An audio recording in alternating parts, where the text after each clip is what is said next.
What's up, guys? Nate back again. This is how to submit your old 9.5s CGC on the old scale into the new label, which you see here. So if you guys are wondering, CGC and CSG are combining. They changed their label. They changed their grading scale. Anything that is a 9.5 with a blue label should be labeled as Gem Mint. So on the new scale, that is a 10. And for $5, you can send those cards in and get them reholdered, relabeled with the new label, and actually labeled as a Gem Mint 10 instead of a 9.5. If you guys have a pristine 10 CGC card, you can get it sent in for this new label as well. This is the new pristine 10 label. I pretty much recommend doing this for every card. It's kind of sad to see the grading company like CGC say that, 10 is a bigger number, bigger money. It's kind of sad to see them reference the, side market or the secondary market pricing in their business decisions, but they're right. Bigger number, bigger payout. So unfortunately, that's the world we live in. But essentially, I recommend making a CGC account. If you do have an account, you can go to the CGC cards section of the website and actually see all your orders, which cards you got graded, the breakdown of the price for each of the fees, like what you paid for the grading fee and what you paid for the subgrades and everything. So everything's listed there. It's really nice to do. But anyway, if you're wanting to submit, you do not need a membership now. So that's nice. So yeah, you want to go to submit. This how to submit section really breaks down step by step, and they're really good guides. So if you guys are still unsure after seeing this, go look at that video. But you want to go to submit. You can look at their services and fees. That's what I'm going to go over first here. This is the bulk economy standard. This is like if you want to grade a card with CGC, but what we're going to look at to actually upgrade these labels is reholder. So it is a 30-day estimated turnaround time. The card cap is 10,000. So if your card is worth more than $10,000, you will have to do this reholder high value. For the reholder, though, a card in a CGC trading card holder is encapsulated in a new CGC trading cards holder. The grade assigned to the card will not change. To qualify, the card must still be encapsulated in its original CGC cards holder. So don't let that deter you. Grade assigned to the card will not change. So the grade is not changing.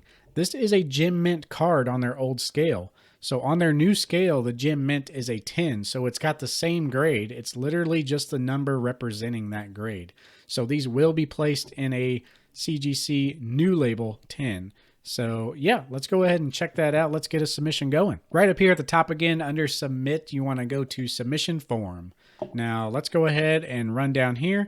Submit to our office, trading cards, you want to do the online form. So let's go ahead and check that out.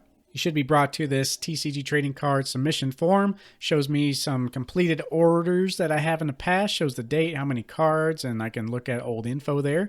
But what we want to do is start new order. Now, I might have you sign in right there. I actually had to confirm my email and everything. So yeah, we want to do this little checklist here. So services, we're going to do trading card. Yeah, we're going to mail in or show drop off. So you can check out upcoming shows to see where they're going to be at. I'm just going to mail it in. That's what most people do. You want to have insurance just to kind of cover anything that might happen, just whatever you're comfortable with. I wouldn't worry too much about the cards actually being lost in the mail. Sure, it can happen, but very rarely. You just want to make sure you cover the contents worth in that package just in case. But yeah, here's where you select your actual service. We are just doing a reholder. So we are doing the old label into the new label. Kind of gives you your breakdown. You want to agree there. And then here's where we select a tier. None of my cards, like my highest value cards, like might be these two, which are still not very much at all. So we are just going to do the normal reholder. You can add on this high res imaging. I never do, but yeah, I think the photos that they normally have are just fine. So let's add trading card. Now, since these cards already have cert numbers, they will be located on the back of the card. So you want to flip your card over, look at the cert number that's on the very back of the card right above the barcode. So I'm going to type my first one in here. All right, and once you got that in there, you want to look it up. I just typed in my Celebi, so this card should pop up. Yeah, we have Celebi V 175. It tells you the subgrade since this card has a subgrade, and yeah, very, very nice. So you can just type in the serial number. It's in their system, and you can put in your declared value. I really don't know how much this card is. Let me check that out real quick. So I just looked this up, and basically what I do, I type in the card on eBay, and then I run down here and look at sold items. So I basically type in Celebi V Jet Black CGC 9.5. That narrows it down enough. So this is 113, 84, 100, 99. So basically you're just kind of looking for a rough estimate.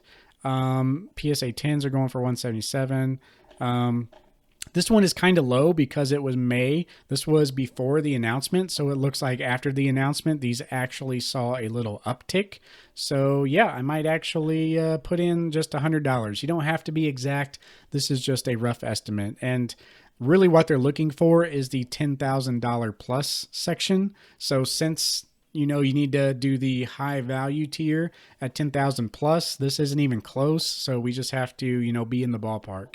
So there we go. We put in $100 here, and we're going to add trading card. So there we have it. This card is added. It's going to give us a running total. It's $5 for handling, $5 for each card for the fee.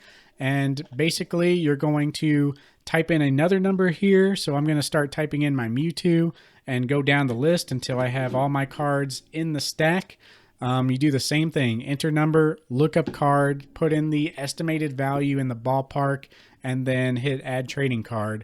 And then we'll eventually end up with a list here. So I'm going to jump ahead to that part. All right, guys, so here we have it. I entered in all my cards, put the expected value. You can enter quantities or, delete things right here at this screen. You can also add another service if you want to combine a grading order in the same box. So pretty nice overall. So after this, you want to click on Review Cart. So this is essentially looks like the screen here. It shows you the reholder and handling. So yeah, we don't have that many cards there. You can click here and get a little price and quantity rundown. You do want to have the cards in order as they appear here and as you enter them in. It just makes things easier for everybody.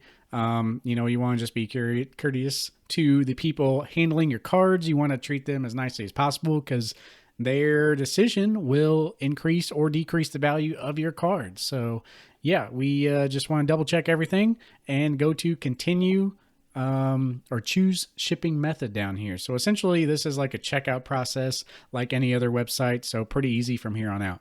Gives you the option of prepay FedEx and save US only, or I'm going to ship in my own box. I have old grading boxes that, will work great for this. So I'm just going to pop it in one of those and print my own label. So let's go ahead and continue. Right here, you want to send back to my address. Unless you have a PWCC vault, you can automatically have the cards just sent and registered in the vault. So that's nice. I'm going to send back to my address, and I'm going to skip to the next part because I'm going to scroll down and put in all my info. So we'll see you on the next page. Right down here under your address, I took out my phone number and email, but you do need that. You can ship under your own account or ship with CGC. If you ship with CGC, there's like a ground and a overnight. Pretty pricey though. I'm just going to select USPS, and you can have your account number there if you enter it. So I'm going to get all that info in there, and we'll see you on the next page. All right, so here's essentially the last screen. I didn't show you payment info because obviously I put my info in there. But yeah, you make your list, you check out your shipping situation, then you do the payment. You do want to make sure that you print this packing slip right here and put it in your box. So essentially you take the box to the post office and you get their own label, like whatever label you choose to ship there. And that shipping that you selected earlier was actually the return shipping. So you have to do your own label. You have to ship it out. So take the box to the post office. They can help you with that if you don't have like a label printer or anything. But you do want to print this packing slip and include it in your box. It has the card list, the barcodes, all the account information. and yeah, the return information. So be sure to print that packing slip, and yeah, that's pretty much it. All right, kind of want to show you guys the box that I went with. This is actually a PSA case, so PSA case going to CGC, so maybe they'll treat me right for that. But yeah, essentially any way you can get them in, make sure they're secure. I like using this because it's got that little extra padding there. So I'm gonna put the packing slip right on top and then seal this up and put my label on top there, and then send this to the address that is on the CGC website. So yep, that's it, guys. If you selected CGC shipping when you do the print packing slip, it should have everything on there automatically. So I chose to ship back to my address. And yeah, if you're using UPS or FedEx, there is a separate address that you need to put on that packing slip, because they do have a PO box if it's USPS. So yeah, it's all going to Saratoga, Florida in their headquarters.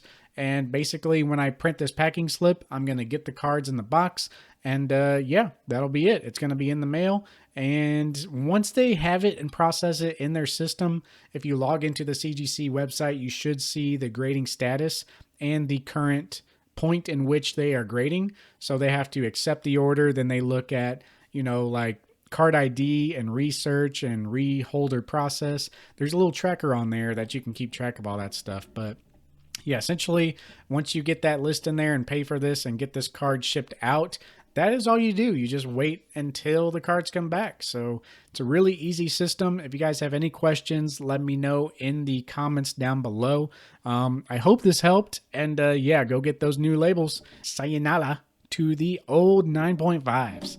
It's yeah, it's weird, but it should be worth it. Those new labels are nice. Yeah, we'll see where it goes. We'll see what happens. I think in a couple years, it's just going to be, you know, obviously the norm, but I don't think people will want these old blue labels. It's kind of like that with PSA.